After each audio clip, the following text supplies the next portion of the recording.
सद्गमय तमसो मा ज्योतिर्गमय मृत्योर्मामृतं गमय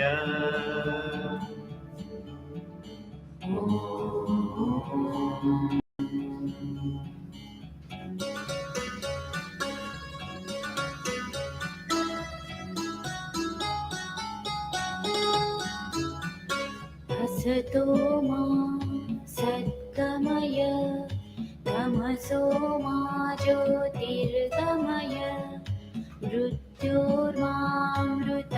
गमय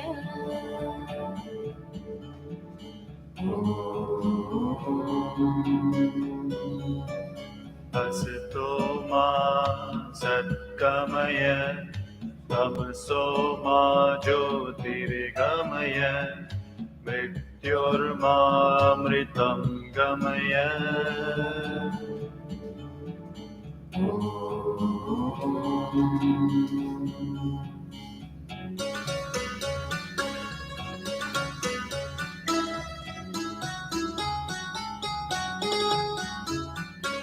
असतो मा सद्गमय तमसो मा ज्योतिर्गमय मृत्योर्मामृतं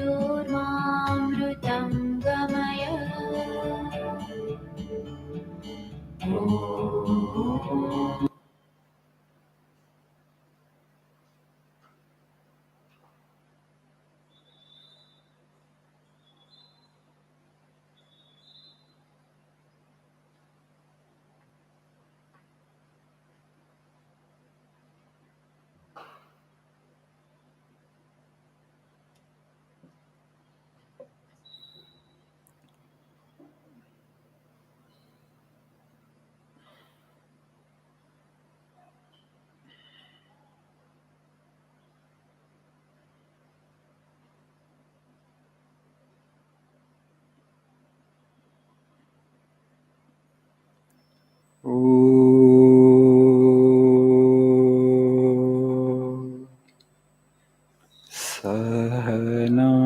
सहनावतु सहनो भुनक्तु सह वीर्यं करवावहै तेजस्विनावधीतमस्तु मा विद्विषावहै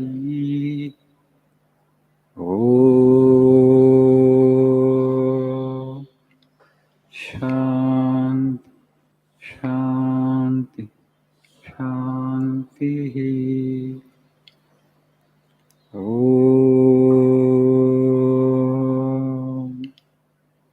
असतो मा सद्गमय तमसो मा ज्योतिर्गमय मृत्योर्मामृतं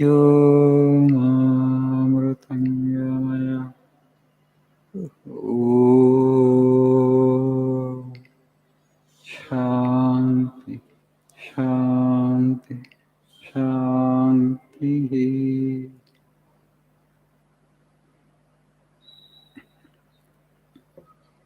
Good evening.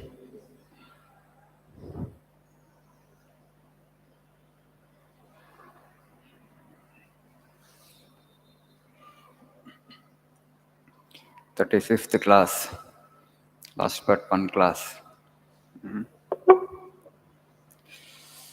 Would you like to continue the journey of language learning, or would you like to stop it here? Do you have patience? Do you have patience still? Yes, it's a long journey, language learning. Nobody can say that I have learned everything. There's nothing more for me to learn. In fact, it's a lifelong journey. For that matter, any language.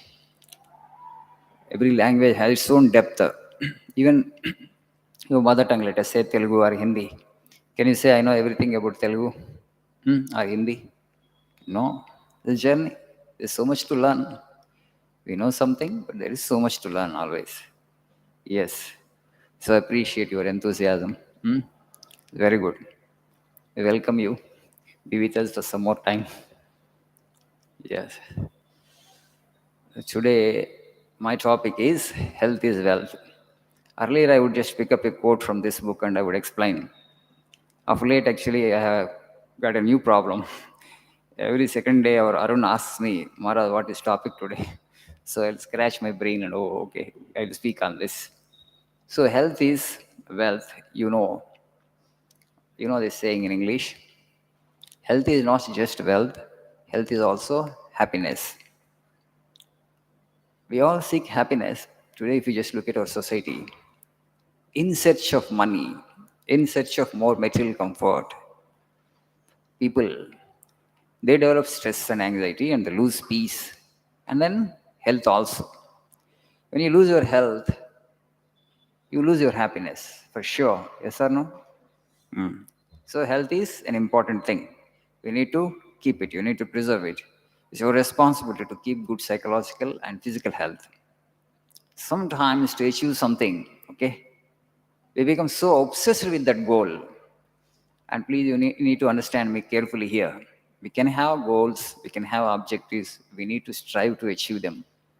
But at the same time, in the process of achieving the goal, if you develop too much of stress, body has certain homeostatic limits. It can withstand stress to some extent. If you give too much of stress, either to your mind or to the body, it will break down sooner or later. It will tell on your health. So then you have to reflect, why should I take this much of stress? Okay, goals are important, but the process of achieving the goal itself, when it creates so much of stress and peacelessness, why should I pursue it like this? So it's very important that you remain joyful all the time. You keep your good physical and psychological health. So when you have health only, you can do something. Yes, but people get so obsessed with the goals that they lose health in the process. If you lose wealth, it's okay. You have lost something. In fact, there is a saying in English: if you lose wealth, if you have lost wealth, you have lost nothing. If you have lost health, you have lost something. But you have lost character, you have lost everything. So the most important thing is character. Second important thing is health. And the least is wealth.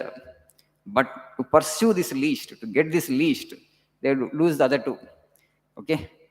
To gain wealth, you lose health, and also you lose your character. It doesn't make sense, right?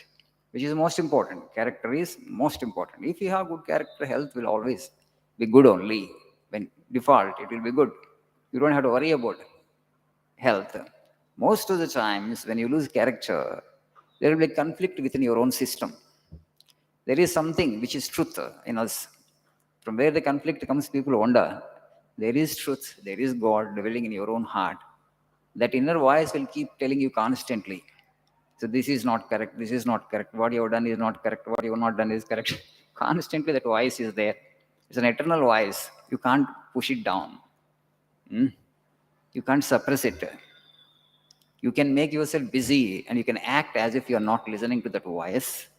But that voice is an eternal voice. That's the reason in people who lose character, who become dishonest, who become unscrupulous, in them actually a conflict is generated within. That's why you just see they cannot sit peacefully with them. They're always restless. They have to get preoccupied with something or other because they can't face themselves. What a pitiable situation. You can't face your own self. Why then wealth? Why then this name and fame? Why this popularity? When you can't sit with yourself, when you can't face yourself. So the most important thing is character. Okay, I have spoken so much about it. Now actually health. The Mahabharata, there is a sloka. Divido jayate vyadhi shariro manasastata parasparam tayo janma nidvandvam na upalabhyate. Disease is of two kinds. Vivido jayate vyadhi shariro manasastata. Physical and manasa means psychological, mental diseases. Tayo parasparam tayo janma. They come together. That means if the mind falls sick, if the mind becomes sick, bodily illness will definitely develop. Okay? If the body becomes sick, mind also will be in low spirits. Mind also becomes weak because they're so connected to each other. Body and mind are so interconnected that if one becomes weak, the other becomes weak automatically. Parasparam tayor janma nidvandvam na upalabhyate. They don't come alone. Singly, it doesn't come. That's the reason, first it's a mental health and then physical health. I already told you it's very important to nurture the mind with good and strength giving thoughts on a daily basis. When you have a positive mind, okay, a strong mind, energetic mind, and the body also will function in favor of you. Bodily health maintenance will be easy. But there are a lot of stress in the mind, a lot of negativity in the mind that will actually affect the body in a negative way. Body will fall sicker because the subtle affects the gross always. The subtle is more powerful. That which is sukshma is more powerful than that which is sthula. Body is sthula, gross. Mind is subtle, sukshma. The sukshma will impact the sthula. Sthula will not have that much of power as the sukshma. So mind, that's why in Sanskrit another name for mind is sukshma sarira. For body, sthula sarira. We have two sariras, sukshma sarira and sthula sarira. Sukshma sarira is the mind, sthula sarira is the physical body. If you don't pay attention to the sukshma sarira, if you neglect it, it just picks up the negative thought. Just now I was coming from our quarters, one student, approached me, Swamiji, I'm trying, but constantly only this negative thought keep coming to me. That's the reason. You need to nourish the mind. Just as you feed the body with good food, you need to nurture and nourish your mind with good thoughts, positive thoughts. Just go on giving. You just see Vivekananda, this quote, how powerful these quotes are. You may not understand the quote in one go. In first reading itself, you may not get the full import of it, full gist of it, the entire scope of the quote. Second time, third time, fourth time you read and wait and reflect. Then the real meaning of the quote will be revealed to you. So that gives a kind of strength. You have nurtured the mind, you have fed the mind. Okay, 4 quotes, 5 quotes per day you learn. You have fed the mind with some positive and strength-giving thoughts. On a daily basis, if you do it, and that becomes a kind of habit with you, the mind is always kept in a positive state, then it becomes easy for you to maintain good physical health also. So eat well, keep good physical health, and read good books, and nurture your mind with positive and strength-giving thoughts. So my health is my responsibility. That is your contribution to your family. Otherwise, if you fall sick, actually somebody else has to serve you. You'll be taking their time. You'll be indebted to them. Okay? You have to pay back. If you take service from others, you will have to pay back. So don't ever be in such a condition where actually you take service from others. Always I need to serve others. You just pray to God, I don't want to take service from others. I want to serve others. When you will be able to serve others? When you have good physical and mental health. So that is your responsibility. So my health is my responsibility. I'll take care of my health. Have this kind of resolve. You'll keep good physical and mental health. Thank you. Have a nice evening.